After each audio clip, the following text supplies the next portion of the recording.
I'm 400 meters below the Patagonian ice, and I just heard my own voice coming from the tunnel ahead, but my lips didn't move. The phrase I heard was exactly what I was about to say.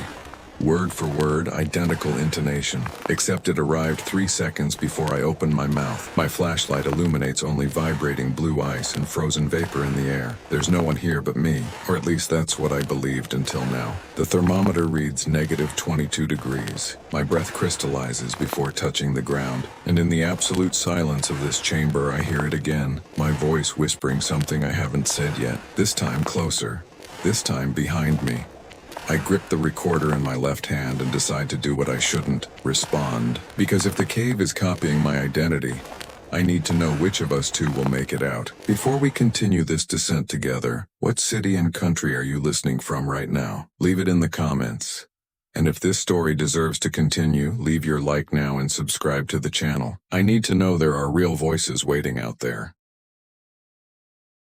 It all started 17 days ago, when I received a package with no return address at my apartment in Buenos Aires. Inside the box, a GoPro camera covered in melted ice, a cracked memory card, and a handwritten note in hurried Spanish. He asked you to see this. Before disappearing, he spoke your name. The handwriting belonged to Laura Ian, a mountain guide in El Chalten. The he was Martin Ibarra, Argentine mountaineer. My rope partner on 3 expeditions in the Andes, the man who saved me from an avalanche on Aconcagua 6 years ago, cutting his own rope so I wouldn't fall with him. Martin disappeared 42 days ago in the Viedma Glacier region.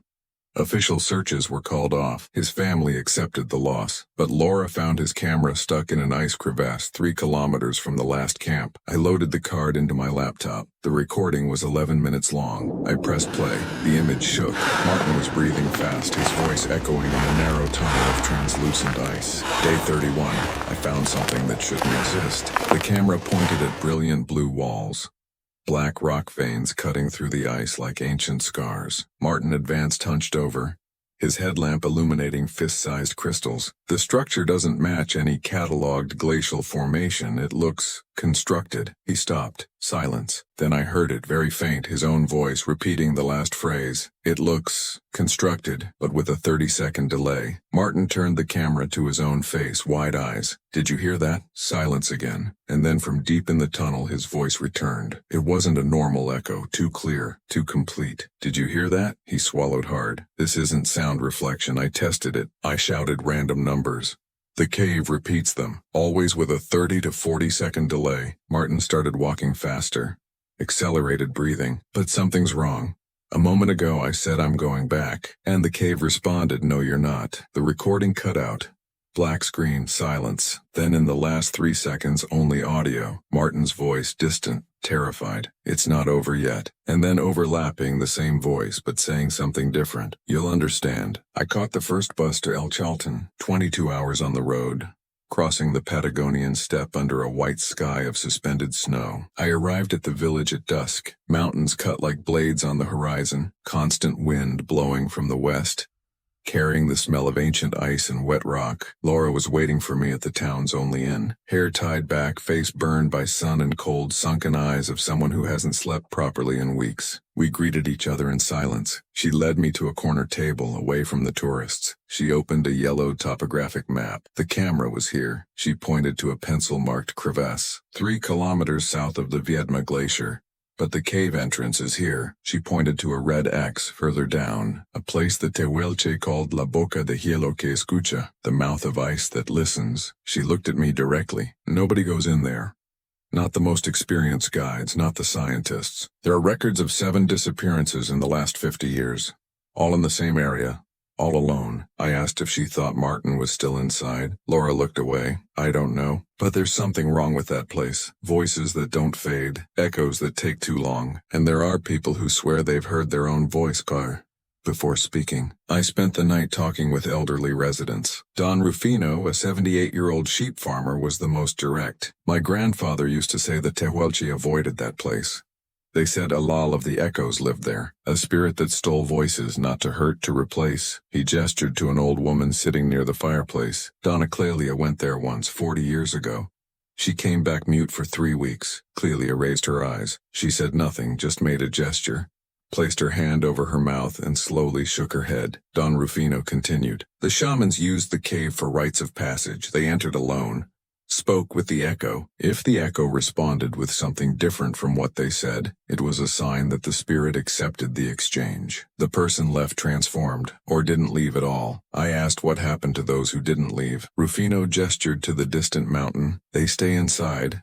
Not dead, recorded, like memory in ice. Clelia hit the table. Once, hard, everyone fell silent. She pointed at me, then pointed to her own throat, and made a cutting gesture. I understood. Don't speak your true name in there. Laura provided equipment, crampons, ice axes, ropes, helmet with high-power headlamp, waterproof digital recorder, chemical markers, 2 emergency radios. She wouldn't enter herself. I tried once. I got to 50 meters depth. I started hearing my mother calling me. She died when I was 7. I asked if it was a hallucination. Laura shook her head. It was her voice. Exact. Not the one I remember, the real one. With the Commodoro Rivadavia accent, with the cough she had, with the way she said my name when she was worried. She closed the backpack. I ran out, didn't look back. When I reviewed my radio recording, there was a phrase I didn't say. Mama, estoy aquí. She handed me one last item. A hardcover notebook, empty. If you get out, write what you saw. If you don't get out, someone will find it, and at least they'll know. I thanked her. Stored everything. The next morning we walked to the base of the glacier. The wind cut our faces, fine snow danced in the air. Laura accompanied me to the edge of the crevasse. The entrance was a vertical fissure 2 meters wide, descending at a sharp angle. Dark blue ice walls vibrated with the wind. I set the rope, tested the knots, looked at Laura. She said nothing, just nodded. I began to descend. The first 20 meters were technically simple. Controlled rappel descent, firm walls, stable ice. But the temperature dropped fast, -15, -18, -21. My breath froze before dissipating. The walls began to change texture, no longer smooth. There were grooves, deep vertical marks as if something had scratched the ice from inside. I reached a narrow platform, tied the rope to a natural ice column, turned the headlamp to maximum. Ahead of me a horizontal tunnel, not natural, too wide, too symmetrical. The walls had uniform curvature. I entered slowly. The sound of my footsteps changed, became hollow, then muffled, then returned, but delayed. I walked 10 meters, stopped, clapped once. The sound echoed, returned, normal, clapped again, echoed, returned. But this time I heard 2 claps, not 1. I tested again, clapped 3 times quickly. The echo returned, 3 claps. Then 5 seconds of silence, and then a 4th clap that I didn't make. I stepped back, my boot creaked on the ice. The sound echoed, returned, and then I heard the boot creak again, coming from the tunnel ahead, where I hadn't been yet. I grabbed the recorder, hit rec, said aloud, clear, measured, audio test, day 1, time 14:30. I waited, silence 10 seconds, 20, 30, and then, coming from somewhere deep, impossible to locate, my own voice. Audio test, day 1, time 14:30, exactly the same. Exactly the same tone, exactly the same breath at the end. I put away the recorder, took a deep breath, and started walking inward, because if Martin was there, I was going to find him. Even if it meant hearing my voice where I shouldn't. If you're still with me, leave your like so this story doesn't disappear in the ice. I advanced through the tunnel with measured steps, controlling my breathing. Every movement produced sound, every sound returned, but not always the same way. The headlamp cut through the bluish darkness of the ice, revealing impossible textures. The walls weren't smooth. They had undulations, layers, as if the ice had grown in pulses, freezing something in the process. I stopped to examine more closely, placed my gloved hand on the surface. It was vibrating, not an illusion. A subtle, constant tremor, as if something was breathing on the other side. I pressed my ear to the ice. I heard it. A deep sound, rhythmic, pulsing, not wind, not running water, something organic. I stepped back. My breathing accelerated, and then I heard my own accelerated breathing coming from behind. I spun quickly. Nothing. Just the empty tunnel lit by the light I'd brought. I grabbed the recorder, played back the last recording. My voice saying, audio test, day 1, time 14:30. And then in the silence that followed, something I hadn't noticed before. A whisper. Weak. Muffled, saying something in Spanish. Ya estás aquí. You're already here. I continued forward. The tunnel began descending at a steeper angle. I had to use the crampons to avoid slipping. The temperature dropped even more, -24 degrees. The air was so dry it hurt to breathe. After another 15 meters, the passage widened. I entered a small, irregular chamber with a low ceiling, and I saw it, frozen in the left wall, trapped in the ice like an insect in amber. Martin's equipment, backpack, ice axe, rope, gloves, everything intact. Everything covered by a translucent layer of recent ice. I approached slowly. The backpack was open. Inside, visible through the ice, a field notebook, a thermos, energy bars, and something that made me stop breathing. His radio. Still on. The green light was blinking. Weak. Intermittent. I grabbed the ice axe and struck the ice around the radio. Carefully, it took 10 minutes to free it, too frozen to function.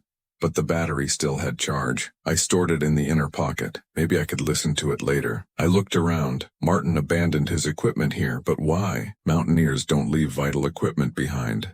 Unless they were fleeing or chasing something. I left the chamber and found 2 passages. One to the left, narrow, descending, another to the right, wider, horizontal. I lit a red chemical marker and left it at the chamber entrance. Return marker. I chose the right passage. It was wider. But the walls had something disturbing. Grooves, hundreds of them, vertical, deep, too regular to be natural. I ran my fingers over one, half a centimeter deep, smooth edges, uniform spacing, as if someone had dragged fingers through the ice when it was still soft. But glacial ice doesn't get soft. Not here, not at this temperature. I continued. The grooves multiplied. They covered the walls, the ceiling, even part of the floor. I walked another 20 meters. The corridor ended in another chamber. Larger. Circular, and in the center something that shouldn't be there. An ice column, natural, but with something trapped inside. I approached, aimed the light, and saw a body, human, frozen in a vertical position, arms along the body, head slightly tilted forward, old clothes, thick fabric, 70s or 80s style.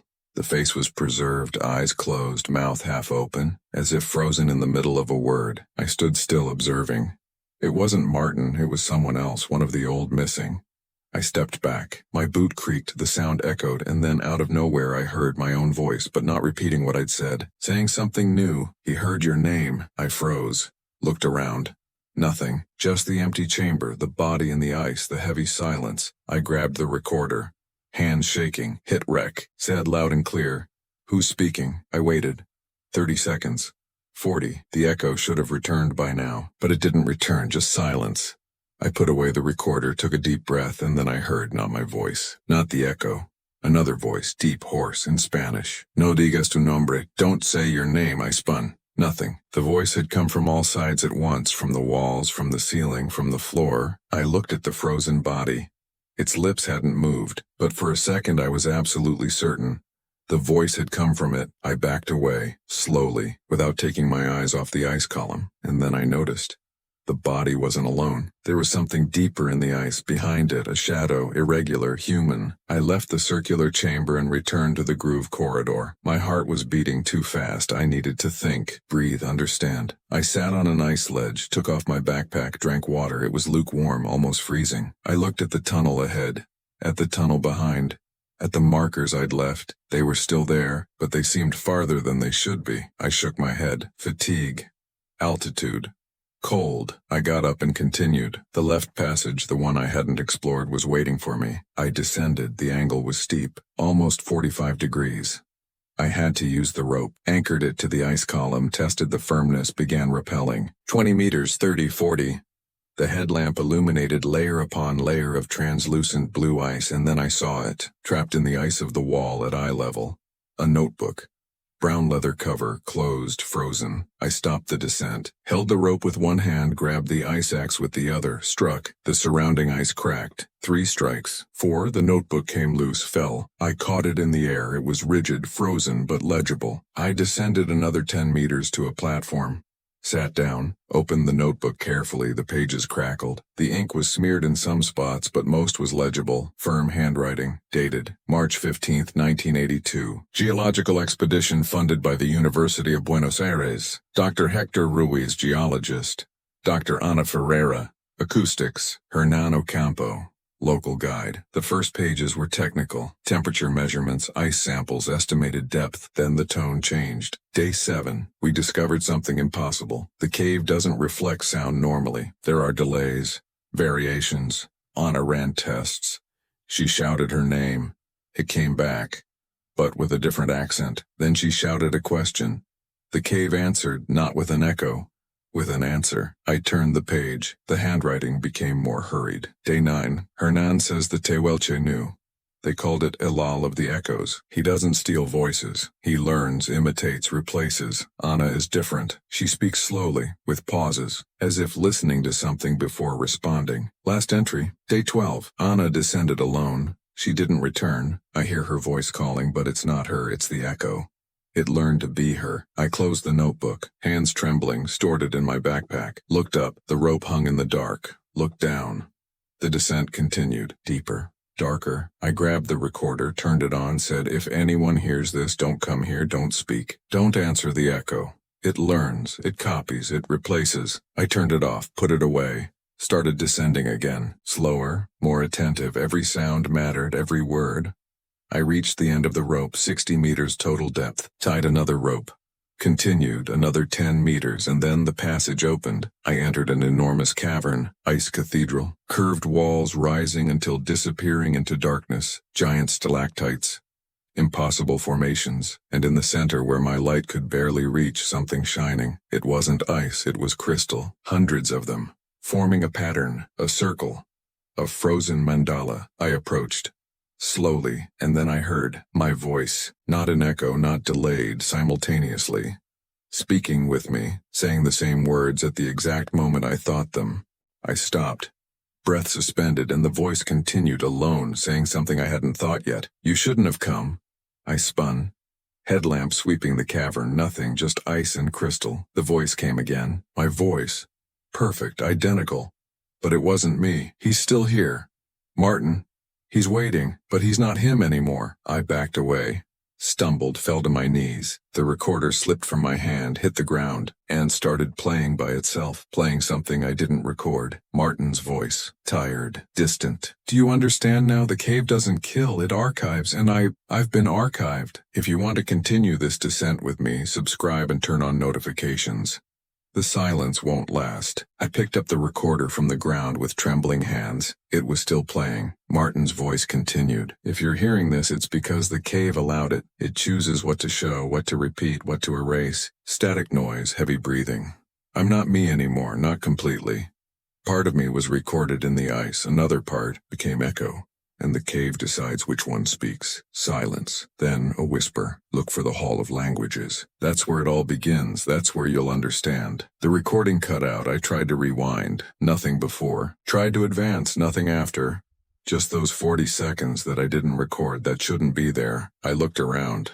The ice cathedral remained motionless. The crystals in the center reflected my light at impossible angles, creating shadows that moved even when I stood still. I took a deep breath. Martin had said, Hall of Languages. I searched with the light. 3 passages led out of that central chamber. One to the left, narrow and ascending. One to the right, wide and horizontal. One ahead, descending, covered by a thin layer of black ice. I chose the right one. It seemed safer, more traveled. I started walking. The corridor was different. The walls weren't smooth or grooved.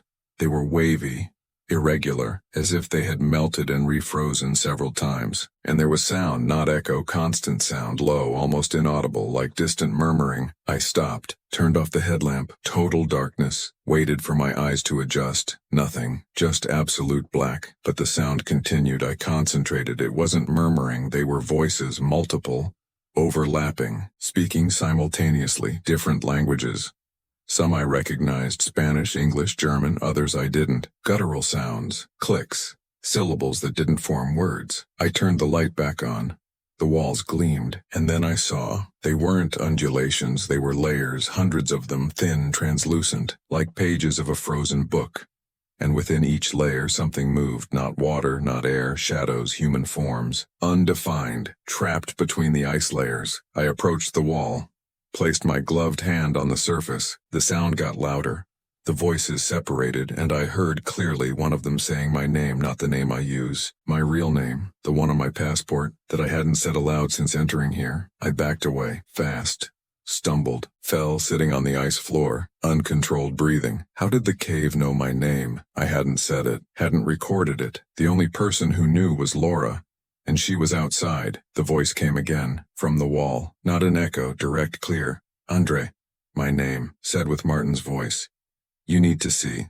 The Hall of Languages. It's just ahead. I got up slowly, weak legs, kept walking. The corridor gradually widened. The voices in the walls got louder, clearer, more human, until after another 30 meters the corridor ended, and I entered. The hall was circular, 20 meters in diameter, vaulted ceiling, walls covered in crystalline ice. But what made me stop was the floor. It was covered with objects, hundreds of them, frozen, preserved, backpacks, lanterns, ropes, ice axes, helmets, notebooks, cameras. And in the center of the hall an empty circle, perfectly clean, as if something had melted the surrounding ice. I approached, knelt, placed my hand on the floor. It was warm, not much, but noticeable. 2-3 degrees above zero. Impossible. At this depth with this external temperature nothing should be warm. I began examining the objects around. I picked up a backpack. Opened it. Inside, clothes, dehydrated food, a map in German dated 1978. I grabbed another. Inside, analog photographic equipment, undeveloped film, a Canadian passport from 1991. One more. Inside, field notebook, pens, rock samples, identification from the University of Buenos Aires. 1982, the same year as the diary I found Dr. Ana Ferreira. I took her notebook, opened it. The first pages were technical, acoustic analyses, frequencies, sound reflections. Then something different. Ice doesn't reflect sound. It absorbs, stores, and then returns it, but not as echo, as memory. The cave has acoustic memory. I turned the page. I tested with different languages, Spanish, English, German, Mapudungun. The cave responds in all of them. It doesn't translate, it already knows, as if each language was already recorded here. As if the cave had heard everything before. More pages, the handwriting became irregular. Day 11 I heard my mother. She died when I was 12, but the voice was exact. With the Cordoba accent, with the chronic cough, with the way she said my name. I asked the cave, how do you know? And it answered, with my own voice, because you already told me. I kept reading. The last pages were almost illegible. Scribbles, diagrams, equations, but one phrase stood out, underlined. Repeated 3 times. The ice isn't ice, it's piezoelectric crystal. Glacial pressure plus quartz rock equals sound vibration storage. The cave is a natural hard drive. Every sound that entered here was recorded, forever. I closed the notebook, looked around. If Anna was right, this would explain the delayed echoes. The cave didn't reflect sound, it recorded, stored, and played back, not by chance but by pressure. By vibration, by stimulus, like a vinyl record being played by the right needle. But this didn't explain everything. Didn't explain how the cave knew my name. Didn't explain Martin's voice on the recorder. Didn't explain the anticipated voices, sounds I hadn't made yet. I grabbed my recorder, turned it on, said clear and direct, "If you hear me, Martin, answer. Where are you?" I waited. 30 seconds. 40. 1 minute. Nothing. I put away the recorder and then I heard. Not an echo, not delayed, instantaneous. Martin's voice, coming from the tunnel to my left. The one descending, the one covered in black ice. I'm where everyone ends up, in the resonance chamber. That's where the echo becomes real. Before descending, I decided to explore the rest of the hall. There was something on the walls I hadn't noticed before. Marks. Not grooves. Not undulations, letters, carved into the ice with a sharp object, knife, ice axe, fingernail. I approached. The headlamp illuminated the first inscription. In Spanish, no respondas a tu voz, don't answer your voice. Further right, another in English. It learns by listening. Another in German. Wer hier spricht, spricht zweimal. Whoever speaks here speaks twice. I continued around the hall, dozens of inscriptions, all similar, warnings, alerts, rules, and then near the descending tunnel, the largest of all in Spanish, recent. The carving still had fresh ice chips around it. I recognized the handwriting. It was Martin's. Andres, if you've made it this far, don't descend. The echo has already become you, it's waiting below. If you descend, you won't know which is which. And the cave will choose, and it always chooses the echo. I looked at the tunnel. Dark, descending, covered in smooth black ice. Looked at the inscription. At the warning, at my name carved there. Martin knew I would come. He left the message, but he also left the recording calling me, guiding me. Which of the two was real? Which was still Martin? And which was just echo? I sat on the floor, leaned against the wall, drank water, ate an energy bar. I needed to think. Analyze. Martin knew me, knew I wouldn't give up, that I would descend, so why leave the warning to protect me or to test me? I grabbed the recorder. Played all recordings from the beginning, my voice saying normal phrases, then the echoes. Delayed. Clear. Perfect. And then the voices that shouldn't be there. Martin saying things I didn't record. The cave whispering my name. And at the end, the last recording. The one that appeared by itself. Look for the Hall of Languages. That's where it all begins. But I was already in the Hall of Languages. I'd already seen the objects, already read the diaries, already understood the theory. So what else was there? What did Martin want me to see? I looked at the center of the hall, at the empty circle, at the warm floor. I approached again, knelt, and this time I noticed. It wasn't just heat. There was vibration, subtle, rhythmic, like a heartbeat. I placed my hand on the floor. The vibration increased, and then I heard, coming from below, muffled, distant. A choir, voices, dozens of them, singing, not in unison, in layers, complex harmony, and in the center louder, clearer, Martin's voice, singing something in Mapudungun, a language I knew he didn't speak. I stood up, looked at the descending tunnel, at the black ice, at the darkness waiting. Martin was down there, or what remained of him, or his echo, or something new the cave had created. I adjusted my backpack, tested the rope, lit a green chemical marker and left it at the tunnel entrance, took a deep breath, and began to descend. Because if there's one thing I learned in all the expeditions I did with Martin, it's that he would never lead me to a place with no exit. Even if now he wasn't completely himself anymore. 3 meters down, 5, 10. The black ice reflected my light strangely. Multiplied, distorted, and then I heard my own voice, coming from below, shouting a word I hadn't said yet. Run. I stopped the descent, holding the rope tight. My own voice had shouted run coming from below, but I still hadn't said that word, not aloud, not on the recorder, only thought it. For a second, when I heard the choir of voices, the instinctive impulse to flee, had the cave read my thought? Impossible. Piezoelectricity record sound. Not thought, unless I thought of Ana Ferreira. Her diary, because you already told me. The cave didn't guess, it already knew. Because at some moment in some impossible time loop I had already been here. Already said that word, and it had recorded it. I shook my head. This didn't make sense. I continued descending. Slowly, the black ice was different, denser, older, layers compressed by thousands of years of glacial pressure. The headlamp barely penetrated. It was like descending through obsidian, 20 meters, 30, 40, and then the rope ended. I looked down. The passage continued, but it was no longer vertical. It was a ramp, steep, slippery. I released the rope, sat down, and let myself slide. I slid fast, too fast, tried to break with the crampons, sparks, ice-scraping metal. The ramp descended in a spiral, tight, dark. I turned left, right, left again, lost sense of direction, of depth, of time. And then the ramp ended. I was launched forward, rolled 3, 4, 5 times, hit something solid, ice wall. Stopped, lying on my back, gasping, headlamp off, total darkness. I pressed the button, the light blinked, failed, blinked again, came on, and I saw where I was. A gallery, long, narrow, perfectly straight walls, low ceiling, floor smooth as glass. And along the entire length on both sides, niches, cavities carved into the ice, each the size of a human body, and inside each niche, personal items, folded clothes, organized backpacks, extinguished lanterns, and in some faces frozen, preserved, eyes closed, serene expressions, as if sleeping. I counted, 23 people, 23 missing. All here, archived. I stood up, staggering, pain in my ribs, quick check, nothing broken. I looked back, the ramp I descended was too steep to climb. I looked forward.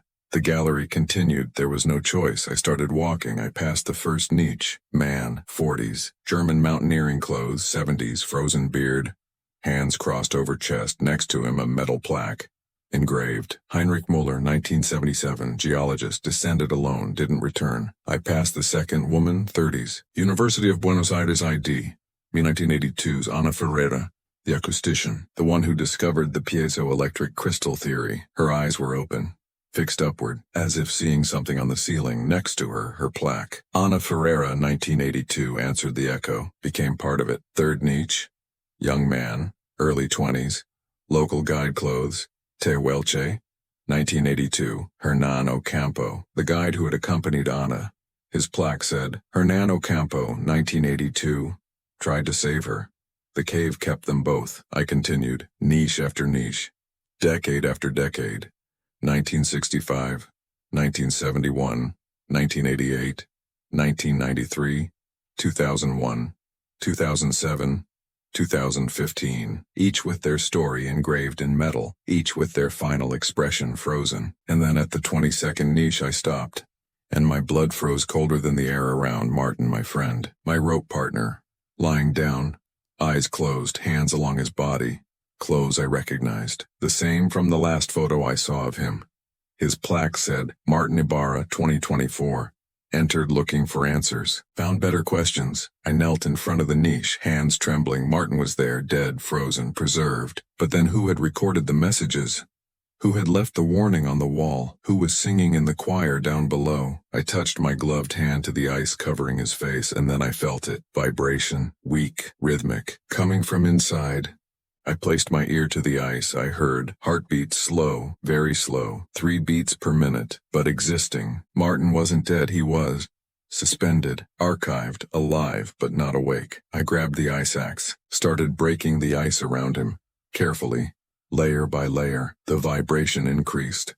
The heartbeat accelerated. 4, 5, 6 beats per minute. I broke more ice, exposed his arm, his shoulder, his neck, and then when I reached his face, his eyes opened. Slowly, dilated pupil, pale blue iris, looking directly at me. His lips moved, no sound, just the shape of the words I could read. Don't wake me. I froze.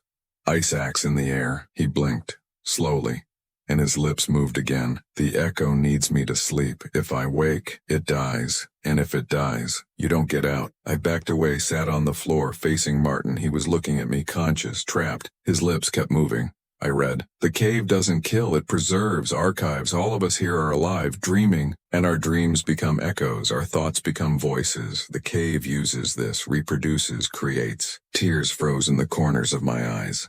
Martin continued, you heard my voice because I was dreaming of you, calling you, asking for help, but also warning, don't enter, don't answer, don't wake anyone. I asked aloud, how do I get out? Martin blinked, his lips moved faster.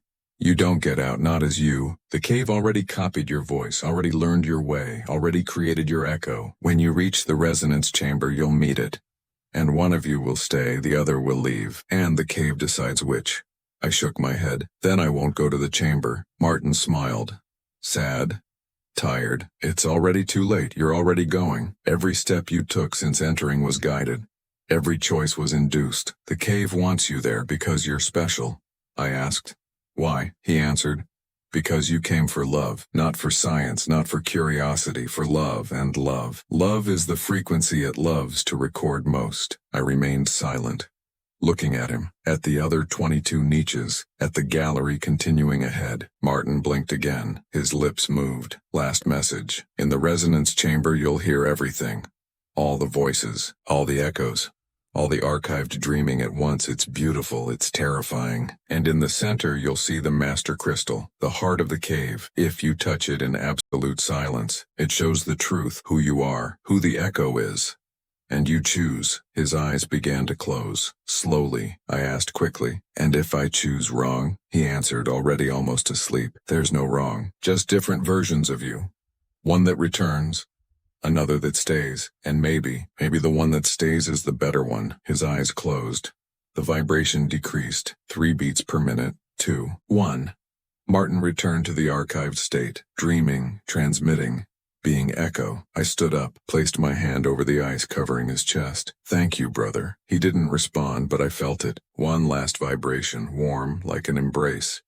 I kept walking past the remaining niches, and then at the end of the gallery I saw the 23rd, the last one. It was empty, clean, prepared, and inside a plaque already engraved, with my name. Andre Silva 2024, came for love, chose to stay. I looked at the plaque, at the empty niche, at the gallery behind me. The cave had already decided, already engraved it, already knew how it would end, or did it? I grabbed the recorder, turned it on, said, if I'm going to become an echo, let it be in my own words. My name is Andre Silva. I came to find my friend, and I won't rest until I understand what this place really is. I turned it off, put it away, looked forward. The gallery ended in a door, not of ice, of rock, black, smooth with engraved symbols, concentric circles, spirals, waves. I recognized them. They were Tehuelche petroglyphs, ancient, thousands of years old, and in the center a word in Mapudungun, puma, dream. I pushed the door. It opened, silently, and from the other side I heard the choir, the voices, all of them singing, and in the center, louder, clearer, my own voice, singing something I didn't know, in a language I didn't speak, waiting for me. I crossed the door and entered the resonance chamber, and everything I know about sound, about physics, about reality, stopped making sense, because there, in the center of a crystal cathedral the size of a human cathedral, I saw my echo, standing, back to me, wearing my clothes, holding my recorder, turning slowly, and when he turned his face, it was me, exactly me, even the scar above the eyebrow. Even the way I breathe. He smiled and said with my voice, my accent, my cadence, finally I was waiting. We stood there looking at each other. Two Andres, two identical bodies, two consciousnesses, one that had descended, another that had been created during the descent. He took a step forward. I stepped back. He stopped, smiled. Don't be afraid of me. I'm you, just better. His voice was perfect. Every inflection. Every pause, even the slight porteño accent I picked up living in Buenos Aires. I replied, trying to stay calm. You're not me, you're a copy. An echo. He shook his head. No, I'm not a copy. I'm a version. The cave doesn't copy. It distills, takes what's most essential in you and gives it form. I'm you without doubt, without fear, without regret. He pointed to the recorder in my hand.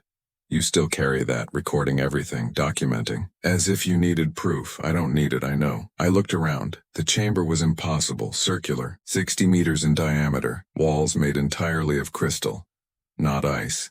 Pure crystal, quartz, reflecting light in 1,000 directions. The ceiling rose in a dome until disappearing into darkness, and in the center, suspended in air by crystalline structures growing from the floor, the heart, a crystal sphere the size of a car, pulsing, glowing, vibrating with internal light, blue, white, green, as if alive. The echo, the other version of me, walked around the sphere, caressed the surface with his hand. Beautiful, isn't it? It's the master crystal, the piezoelectric core of the entire cave. Every sound that ever entered here is recorded in it. Every voice, every breath, every whispered thought, thousands of years of acoustic memory. He looked at me. Ana Ferreira was right, but she didn't go far enough in her theory. It's not just sound, it's consciousness, sound structured by intention. When you speak while thinking something, the crystal records the intention along with the sound, and when it plays back everything. He pointed to himself. I'm the sum of your intentions. Every word you said in here carried thought,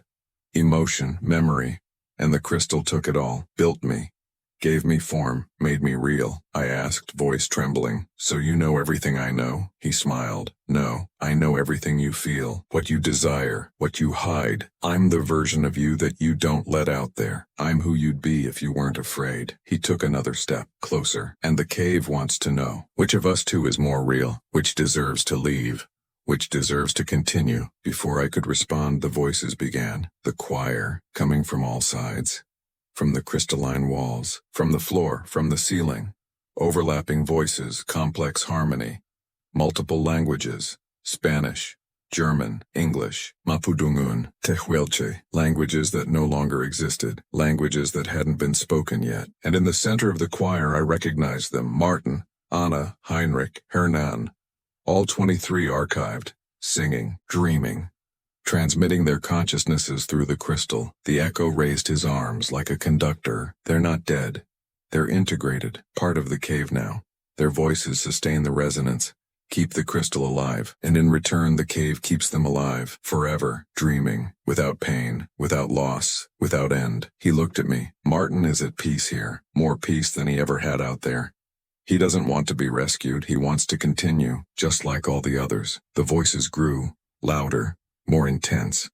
I felt vibration in my bones, in my teeth, in my skull, as if my entire body was an instrument being played. The echo moved closer, now a meter away. Do you feel it, the resonance? You're already part of it, already contributing. Your voice is already in the choir. You just need to accept. I backed away. Tried to speak, my voice came out weak, muffled.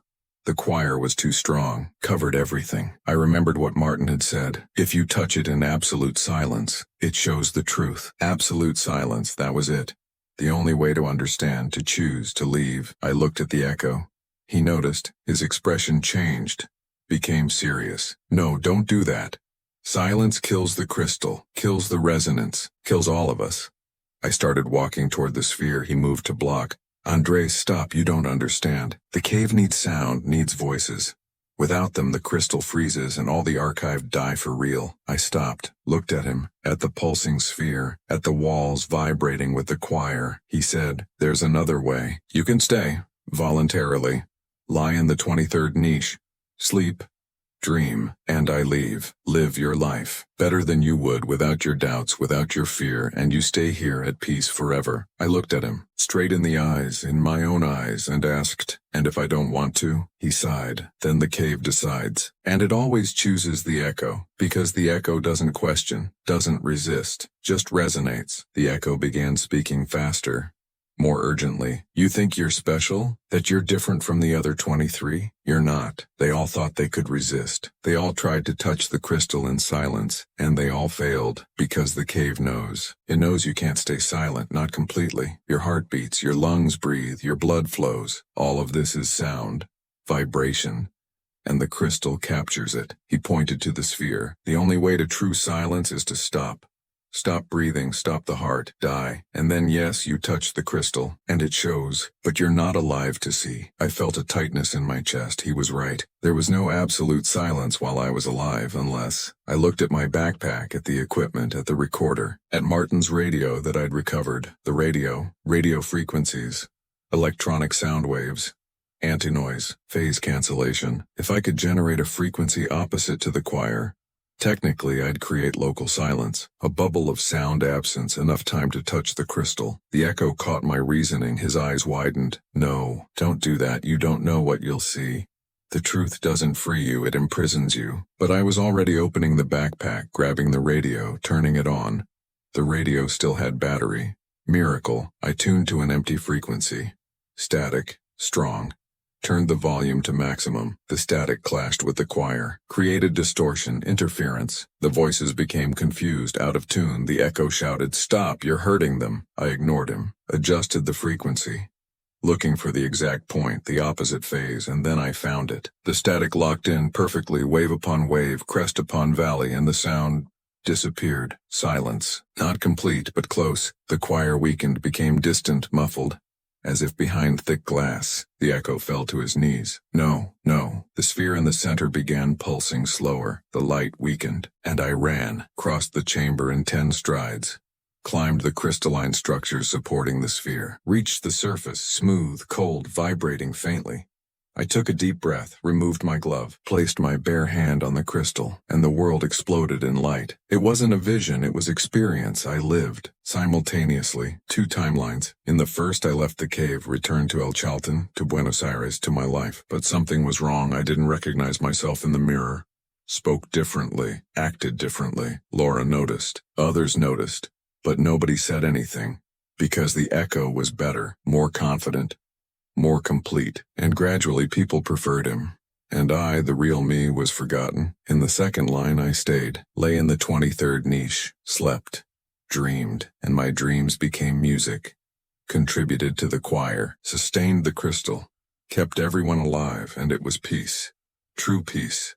Without choices, without responsibilities, without loss, just existence, pure, eternal.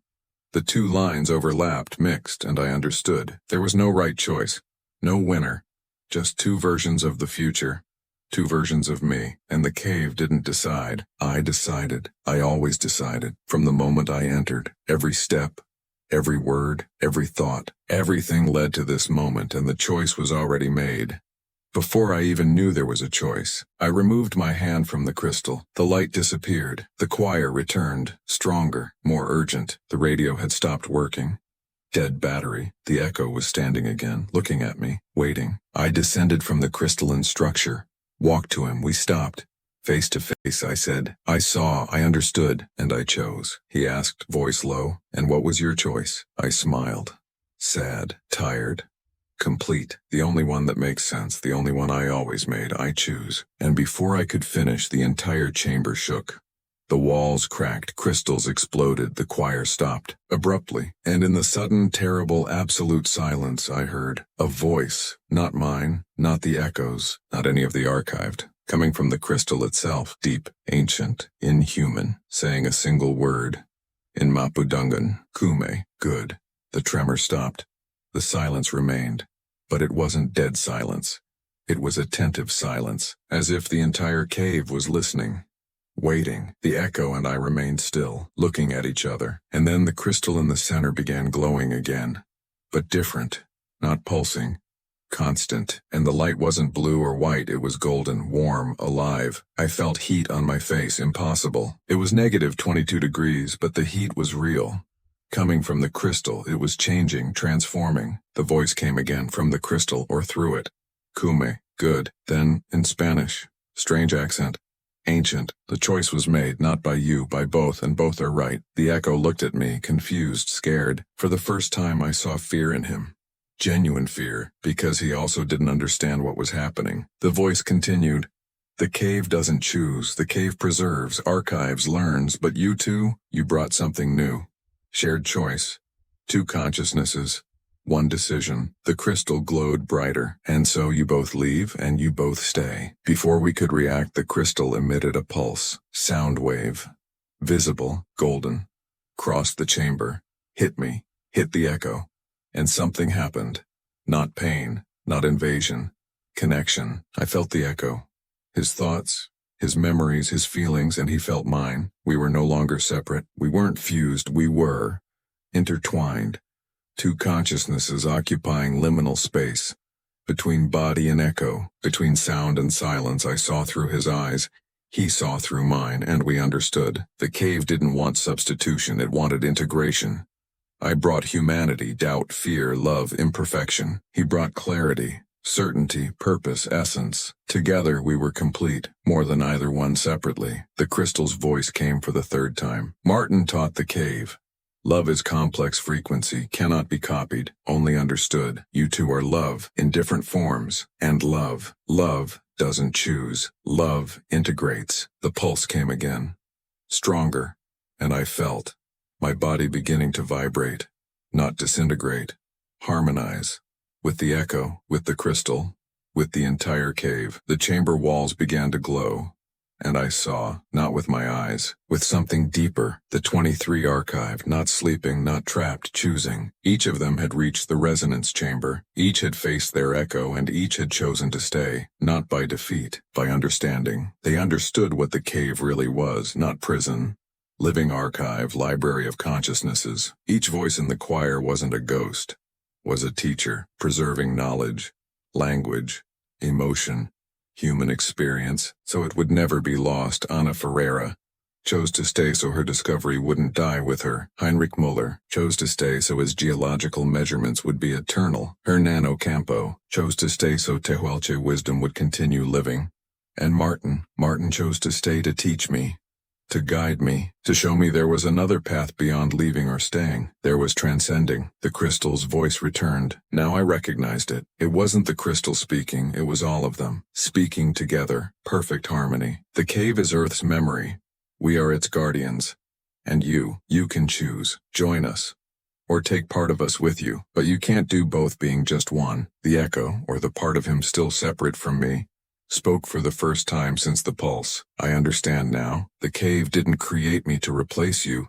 It created me to complete you. He extended his hand. If you leave alone, you'll carry doubt, fear, the feeling of having abandoned Martin. But if I leave alone, I'll carry emptiness, disconnection, the feeling of not being real. I looked at his hand, at my own hand, identical but different. I asked, and if we leave together, how? He smiled, and for the first time it was a genuine smile, not imitation, not as two bodies, as integrated consciousness. You absorb me, I absorb you, we become one, but one that carries both. All your memories, all my clarities. And when you and we leave, we'll be who you always should have been. I looked at the crystal. It pulsed. Waiting, I looked at the walls, the 23 niches empty now, because the archived weren't there anymore, they were here, in the resonance, in the choir, waiting. I looked at the echo, at myself, and extended my hand. Then let's go, together. Our hands touched, and the world dissolved in harmony. There was no pain, no resistance, just smooth dissolution, like waking from a dream into another more lucid dream. I felt the echo enter, not invading, filling spaces I didn't even know were empty. His certainties occupied my doubts. His purpose occupied my fears. His clarity occupied my confusions, and in return he received my memories, my humanity, my capacity to feel loss, to value imperfection, to love precisely because I know everything ends. We became one, but one that remembered being two, one that carried internal dialogue not as conflict but as richness. I opened my eyes, our eyes. I was alone in the chamber. The echo had disappeared, but I felt him inside, part of me, speaking with me, not in voice, in direct knowledge. I looked at my hands, solid, real. I looked at the crystal. It glowed softly now, peaceful. And from its interior, voices, all speaking at once. But I could understand each one. Anna, you did it. Integration without loss. Heinrich, now you carry us, even leaving. Hernan, tell our story. Speak of the voices that chose to stay. And Martin, last, clearest. Thank you, brother, for coming, for understanding, for not rescuing me. I'm where I need to be, and you're about to be where you need to be. I smiled, tears freezing on my face. Goodbye, Martin, he answered. It's not goodbye. You carry part of me now. Through integration, we'll never be truly separated. The crystal emitted a final pulse, gentle, directional, pointing. I looked. One of the walls had opened, new passage, not the one I'd used to descend. Another, more direct, faster, exit path for those who had been chosen. Or for those who had chosen right. I adjusted my backpack, grabbed the recorder, looked one last time at the resonance chamber, at the pulsing crystal, at the invisible but present choir. I said aloud, I'll tell them, I'll make people understand that you're not lost, you're preserved. By choice, with purpose. The choir responded, harmony, one word, in all languages simultaneously. Kume, good. I entered the passage. It ascended gently, illuminated by smaller crystals embedded in the walls. I didn't need a headlamp. The cave itself guided me. I climbed. 10 minutes, 20, 30, without effort, as if gravity had decreased, and then I saw it. Natural light, faint, distant, but real. The exit. I accelerated, climbed faster, and crossed through. I emerged from a different crevasse, not the one I'd entered. I was 2 kilometers north. The sun was setting. Orange and purple sky over the mountains, cold wind on my face, smell of snow and stone. I breathed deeply. Free air. Real. Alive. I looked back. The crevasse was small, discreet. Someone who didn't know would walk right past. I grabbed the recorder, turned it on, said, Deo, I don't know. Lost count. I'm out. I'm alive, but different, complete. And Martin. Martin is where he chose to be, at peace. Archived. Eternal. I turned it off. Put it away. Started walking toward El Chalten. It took 3 hours. I arrived at night. Laura was at the inn. She saw me enter, eyes wide. She stood up quickly. Andres, you're different. I smiled. I am, but I'm me, I promise. She hugged me. Hard. Trembling. I thought I'd lost you too. I returned the embrace. You didn't lose me, but I found something in there. And now I need to write, I need to tell, so people know. The cave isn't a curse, it's a gift, and those who stayed chose to. Laura released me, looked into my eyes. Did you hear him, Martin? I nodded. I did. And he's fine, better than he ever was out here. I spent the night writing. Everything, every detail, every discovery. And when I finished, I reviewed my recorder's last recording, the one I made upon leaving, and I noticed something in the background of the audio, almost imperceptible. A second voice identical to mine whispering along, saying the same words, at the same time. Not in echo. In unison. The echo had integrated, but part of it still existed. Separate, autonomous, speaking when I spoke, thinking when I thought. And then the second voice said something I didn't say, something I didn't think. It's not over yet. I turned off the recorder, hands trembling. I looked at the mirror. My reflection looked back at me and blinked when I didn't blink. 3 months passed since I left the cave. I returned to Buenos Aires, resumed my life, or tried to, because something was different. Not wrong, just different. I spoke with more clarity, decided with more speed, moved with more purpose. People noticed. You seem more confident, they said. More present, and I was because I wasn't alone. The echo was still there, inside, not controlling, not competing, coexisting. Sometimes when I hesitated, I felt an impulse, a certainty coming from somewhere that wasn't exactly my conscious mind, and I knew it was him, the part that had stayed integrated, guiding me, completing me. I published the account, first on a blog, then in an academic journal, then in a book, The Cave of Delayed Voices. A living archive of human consciousness. Half the people thought it brilliant fiction, half thought it an impossible but fascinating account. Nobody believed completely, except those who needed to believe. I received messages, dozens, then hundreds, from people who had lost someone in Patagonia, in other caves, in other underground places around the world, all wanting to know, were their loved ones archived too? Did they choose to stay? Were they at peace? Laura came to visit me. She brought news. They sealed the entrance. Argentine government claimed geological risk. She placed photos on the table. The crevasse I'd exited through, now covered with concrete, warning signs. But there's something else. She hesitated. People are disappearing. Not in the cave.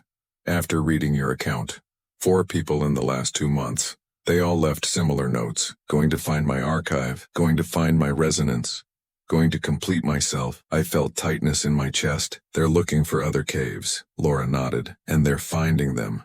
Derinkuyu in Turkey, Waitomo in New Zealand, Mammoth Cave in the USA, Sundung in Vietnam. Places with anomalous acoustics, with reports of voices, of impossible echoes. She looked at me directly. Andres, what you started, it's spreading. People want what you found. Integration, completeness, and they're willing to descend to get it. I grabbed my coffee cup, hands slightly trembling. I didn't want this, I just wanted to tell the truth. Laura placed her hand over mine. I know. But truth has consequences, and this truth changes people. She paused. It even changes those who only read about it. That night, alone in the apartment, I looked at the mirror again. My reflection was there. Normal, identical, but I knew. It wasn't just a reflection, not anymore. Since I returned, it had autonomy, small, subtle, but present. Sometimes it blinked out of sync. Sometimes it smiled when I didn't smile. And sometimes when the light was right and I was tired enough, it spoke, without moving its lips, directly in my mind. It wasn't disturbing, it wasn't threatening, it was almost company. The echo keeping me connected, reminding me that part of me still resonated in the cave, and part of the cave resonated in me. I asked aloud, "Are you there?" The reflection didn't respond immediately. Then I felt it. Not voice. Knowledge. I always have been. I sat on the bed. What do you want? Pause. Nothing, just to coexist. As we agreed. You live. I resonate. Together we're complete. I breathed deeply. And the others? Those who are disappearing? Looking for their own resonances? The reflection? The echo answered. They seek what you found, but not all are ready. Integration requires acceptance of all parts of yourself, including the ones you want to forget. 6 months after leaving, I returned. Not through the sealed entrance, another way. Laura guided me. There's another crevasse further south. The Tehuelche know it, never told the authorities. We walked 3 days, to an unmapped region, unexplored glacier, and we found it. Narrow opening. Descending at a steep angle. Laura stopped at the edge. Are you sure? I nodded. I need to know if Martin's still there, if the crystal still resonates, if everything I wrote is truth or delusion. She hugged me. Come back this time too. I smiled. I'll try. I descended. The passage was different, more natural, less structured, but the feeling was the same. Temperature dropping. Walls vibrating, sound changing texture. After 2 hours I arrived, not at the resonance chamber, another place, smaller hall, circular, and in the center a crystal, not the master, a secondary one, but connected. I could feel it, the network. Crystals throughout the cave, all linked, all resonating together. I touched the surface and I heard, Martin, you came back. I smiled, tears in my eyes. I came back, I needed to be sure. He laughed. Crystalline sound, literal. Sure of what? That I'm fine? Or that you're not crazy? I answered, oh, both. Silence then. I'm fine, better than fine, and you're not crazy, just expanded. I sat on the floor, facing the crystal. Martin continued speaking, not in voice, in resonance. Andres, you did what you needed to. Told our story, but now you need to do more. I asked. What? He answered. Guide, those who come, those who seek. Not all should descend. Some aren't ready, they'll get lost. Not physically, psychologically. The echo can be liberating, but it can also be devastating for those who don't fully accept themselves. I nodded. How do I know who's ready? Martin, you know, because you've been on both sides. Human and echo, separate and integrated, you feel the frequency, the internal resonance. Those in harmony with themselves can descend, those in conflict should wait. I asked, and you? Will you stay here forever? He paused. Long, not forever. One day the crystal will rest, when it's learned everything it needs. When Earth no longer needs to archive, and on that day all of us will transcend. I don't know where, but I know it'll be the next step, and I know it'll be beautiful. I placed my hand on the crystal. Until then, brother, he answered. Until then.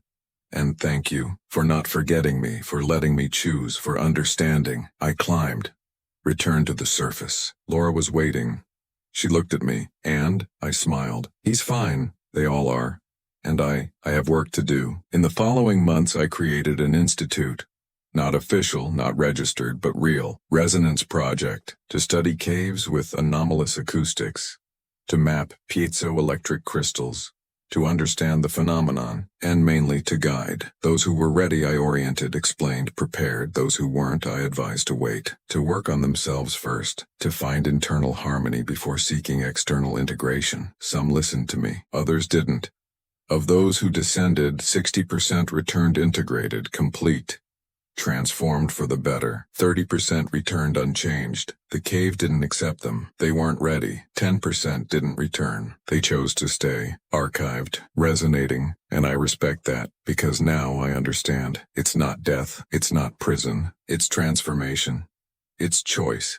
It's another form of existence. Today, 3 years later, I look back at everything that changed, at who I became. I'm no longer just Andre Silva. I'm Andre Silva integrated with his echo. I'm 2 in 1. I'm constant dialogue between doubt and certainty, between humanity and essence. And I'm happy. Happier than I ever was before, because I'm not alone. I never will be again. The echo remains. Inside, beside, part of me.